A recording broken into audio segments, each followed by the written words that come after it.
5월 8일 월요일 경기일보 사설을 읽어드리겠습니다.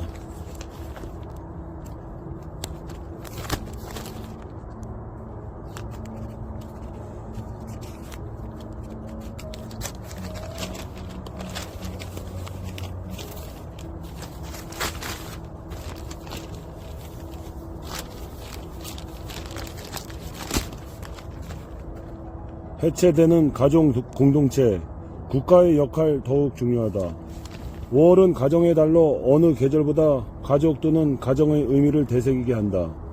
지난 5일은 어린이날, 오늘은 어버이날, 15일은 스승의 날, 오는 21일은 부부의 날이기도 때문에 각 가정에서는 오랜만에 가족이 만나 담소를 하는 등 정겨운 가정의 모습을 보게 된다. 가족 공동체인 가정은 우리 사회의 기본 단위이며 동시에 핵심적인 삶의 요소다. 더구나 아직 유교적 가족 문화 전통이 상당적으로 남아있는 우리 사회에서 가족 공동체의 중요성은 아무리 강조해도 지나침이 없는 삶의 원천이다. 그러나 최근 변화는 경제사회 환경과 함께 가족 공동문화체도 상당한 변화를 겪고 있다. 과거와 같은 2대, 3 또는 3대가 어울려 생활함으로써 가족 공동체 문화를 계승하는 것은 우리 사회에서 찾아보기 쉽지 않다. 오히려 1인 가족이 최근 급증하고 있는가 하면 비혼을 통한 남녀는 물론 동성 간의 동거까지 가족 범위 확대를 주장하는 청원이나 관계법 규의 제정 또는 개정을 주장하는 사례까지 등장하고 있어 가족 공동체의 의미는 점점 사라지고 있다. 인터넷, 핸드폰 등 뉴미디어와 같은 정보 매체의 발달 기술 혁신, 아파트와 같은 주거 문화의 변화, 성평등 문화 등 확산 등으로 인하여 현재인의 의식 구조가 변하고 있는 것은 불가피한 현상이다. 그러나 이러한 급속한 변화 속에서 가족 공동체의 근본적인 의미가 자체가 변해 가정이 해체되는 것은 국가라는 공동사회 발전을 위해 바람직한 현상이라고 할 수 없다. 이런 의미에서 본보가 가정의 달 5월을 맞이해 이슈 M을 다루는 가정의 달 특집 우리 가족은 가정의 중요성을 일깨워주고 있을 뿐만 아니라 중앙정부와 지방단체의 역할이 얼마나 중요한가를 말해줄 수 있다.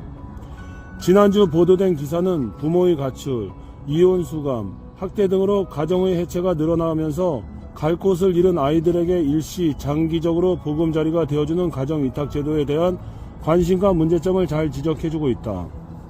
2003년부터 정식으로 도입된 가정위탁제도는 입양과 달리 아동이 원가정에 돌아가기까지 성장을 돕는 중간 다리 역할을 하는 제도로서 2021년 기준 경기도 1459가구, 인천 369가구가 가정위탁에 참여하고 있다. 외국의 경우 위탁 기간이 짧고 일정 기간 후 입양을 보내는 등 체계적인 제도가 마련되어 있으나 우리나라는 원가정으로 돌아가는데 평균 6년이 소요된다. 따라서 위탁 기간이 길어지는 경우 아동이 학교 입학이나 병원 진료 시 친권자 증명 등 많은 어려움이 발생하고 있어 문제가 되고 있다. 중앙정부와 지방단체는 이런 문제를 조속히 파악해 관련 법규와 제도를 재정비함은 물론 재정적 지원을 더욱 확대, 위기가정을 가정위탁제도를 통해 가족 공동체로 복원시켜야 한다. 5월 8일 어버이날입니다.